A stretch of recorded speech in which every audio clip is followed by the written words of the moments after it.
Hey guys, Jazz here, back with another video, and today we are going to be reviewing the Star Wars The Black Series Archive Wave Anakin Skywalker. I have been looking for this figure for so long now. He's gotten so expensive. The Archive Wave, which was meant to lower the price for people who were not able to get figures that have become super expensive, has now got some figures that have become super expensive, Anakin included. I was lucky to get him for less than 60 bucks. I got him for about 53 on eBay.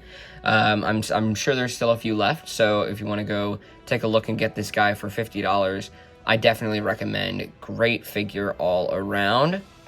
Taking a look at this packaging, we've got a nice black picture of Anakin on the front. Behind that, you can see his alternate head right there in the packaging, and then here the figure is clearly displayed with his legacy saber, Anakin Skywalker Archive. On the bottom, just some different recommendations and stuff. On the top, just another way to see in the bubble. On the back, just you can see the original release of the figure back when there was still the orange line. 2014. This figure was from 2014. That's pretty interesting, and it still holds up pretty well today, especially with the new face printing tech. So, I guess let's take a look at him. I like the packaging for these figures. I always have. If I won the lottery, I would get two. One to keep in the package, one to open. But, I mean, cardboard is cool, but plastic is always better. Here is Anakin Skywalker out of his packaging. Before we take a look at the figure, let's take a look at the accessories that he comes with. And as has become quite standard with Black Series, I am not happy with the accessories. Not with the accessories themselves, but with the fact that we get so few. I mean, I'm very happy that we have two interchangeable heads with him, but I just wish there was more, like some alternate hands for different force poses, you know, or, I don't know, even just the ability to remove the arms and legs would have been cool. But nonetheless, we get two of these heads, which have the photoreal tech, and looking at it in the packaging, it didn't look too good, but having it out, it definitely looks more realistic. From the side, from 3/4, it looks a lot more like him. From the front, maybe not so much, but it's definitely not bad. I like the extra detail on this one, making his hair kind of like wet and matted. Just this evil head looks very nice. I'm probably going to keep the good head on, at least for now, just because this is how I know him best. This is how I like him best, as his more Clone Wars type look. Taking a look at this lightsaber. Here are all of the legacy sabers that I own. The legacy saber is the name for the lightsaber that has been in almost every Star Wars movie at this point. It's the one that Anakin first crafted, given to Luke, and then taken by Rey in the castle of Takodana. So this, I don't like this very much. This, as you can tell, this is the only one that isn't shiny, and I prefer the shiny look because this almost looks like a toy. We've got a lot of good detail. Like, I like the orange button and everything. Like, it looks good, but it's just not, you know, what I'm looking for. I would like it to be more shiny. Whereas we've got all these from before. Here's the Rise of Skywalker one.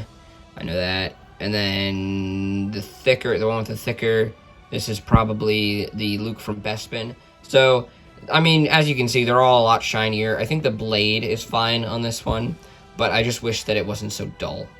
The lightsaber does unplug very easily, and he's got a spot on his belt where you can take that little pin and put it in just like that, and then it hangs off of his belt.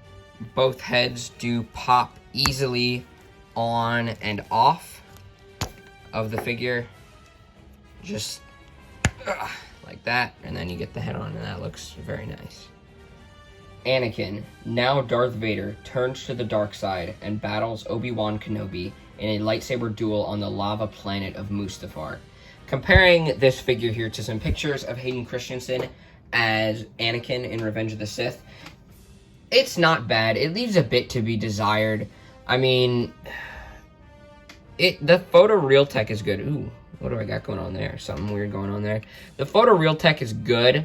It's just not, like, keep in mind this is like a 5-year-old sculpt at the time of this release. So it's not the best to begin with. And then I don't think they nailed it very well. The hair looks good. It definitely reminds me of Clone Wars Anakin. So I do love Anakin in the Clone Wars. I love him in Revenge of the Sith too. Before that, he was just kind of bland, but Revenge of the Sith and Clone Wars have made him a really great character to me.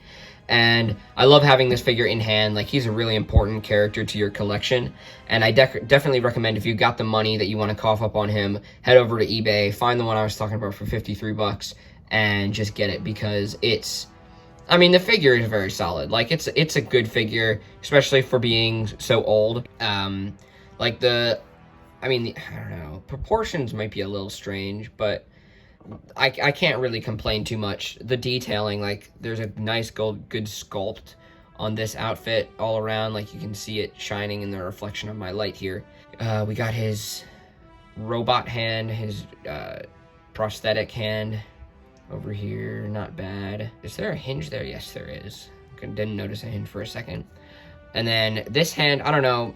I never really know how to feel about sleeves, because I feel like the sleeve should go all the way up. But then again, that would look strange. I just feel like big sleeves on figures are kind of weird. I like having soft goods as the underskirt, but not as the over tunic. This is a very good pliable plastic, which is great. These knees, they look really good when it's not bent, but as soon as you bend it, ugh, look at those tiny knees. That is a weird looking knee. Holy crap. And then it's also, like, really weak and flexible, sort of. So, I don't know. I feel really self-conscious playing around with that leg. Like, turning feels like the knee is going to turn and peel off rather than the thigh cut. That's really tight up there. But, I don't know. The boots look really good. A lot of good sculpted detail in the boots. Bottom of the feet, some sculpted made in China. Alright, back of the figure, still some paint. That's good. We do got detail on the back of the figure, which is always good. Taking a look at the articulation on this figure, his head is going to look up. Oh, I don't want to push it too much further than that, but it doesn't look up too far, and that's the same for both heads. This hairpiece is really stiff and gets in the way. He can look all the way down, though. He has he's got some head pivot. There's some personality you can get out of that. Turns side to side.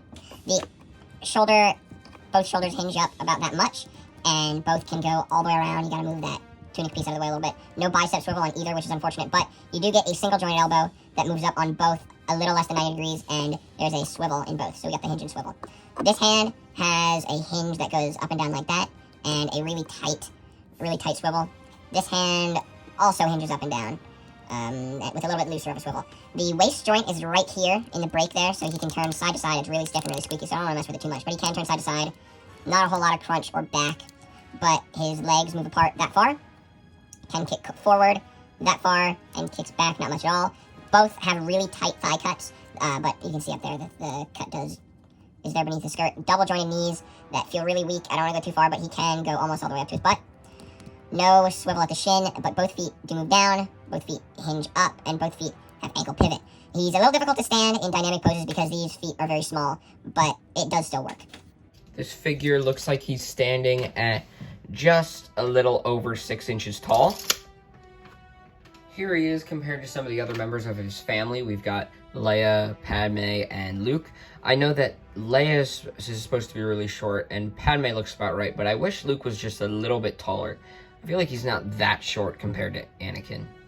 Here he is next to some other Clone Wars / prequel characters. We've got Captain Rex, who is a little taller than him, which makes sense because of the armor. And then Obi-Wan, who is also maybe a hair taller.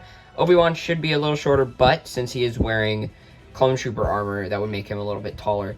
And I really wish I had the Revenge of the Sith one. Well, I don't know if I do, because it's definitely not worth the money right now, because that head sculpt on the old Revenge of the Sith figure is horrible. I hope that they put this head on the old body for an archive next year. I know that they have Commander Cody coming out, which is great, so I'll have Cody and Rex. And then hopefully we also get Obi-Wan and Qui-Gon, and then maybe, I don't know, maybe Slave Leia. Here he is next to his grandson, Ben Solo, and his not-granddaughter, Rey, not the Chosen One, Skywalker. The size difference between these two is more than I expected, but I guess it's reasonable. Adam Driver is fairly tall, and I don't think Hayden Christensen is known for his height. Here's Anakin next to my last Black Series that I reviewed, the Deluxe Emperor Palpatine, and the original Darth Vader. The size difference between these two is pretty good, just because he's supposed to be a lot taller because his legs make him taller. And same with these. He's a little bit shorter than Anakin, which is what I would expect. To compare him to your average comic and your average movie Marvel Legend figure, here he is next to the big-time stealth suit Spider-Man and the Black Panther Infinity War figure. I wish Hasbro would just pick a size for their 6-inch line and stick with it. Black Series is so much shorter than Black Panther, and I don't get why. Like, he's a person, they're both men, they're both fairly tall people. I feel like Hasbro should just make these two the same size. You underestimate my power! Yes, you can get him in a pose with both hands holding a lightsaber. There's it for my review on this figure. I really enjoyed it. It's a good figure for the price point of around $50. It's definitely your money's worth. It's a good figure, and just to have Anakin Skywalker, the Chosen One, in your collection is a great thing. He definitely helps to add intrigue to your prequels display. I'd say I give this figure an 8.7 just because the heads are not the most accurate and the lightsaber is a little dull, doesn't come with enough accessories, and the articulation isn't the greatest. It's just a little dated. But an 8.7 is still a B+, which is very good. I'm glad to have it, and he's going to be playing a very important role in a stop motion I have coming up. I hope you enjoyed my review. Make sure to subscribe, like, comment, hit that notification bell for a ding every time I post a new video. I'm trying to post every Monday and Thursday, so you'll be getting new content twice a week, sometimes only once, but you'll be getting another review this week. Thank you for watching. See you next time.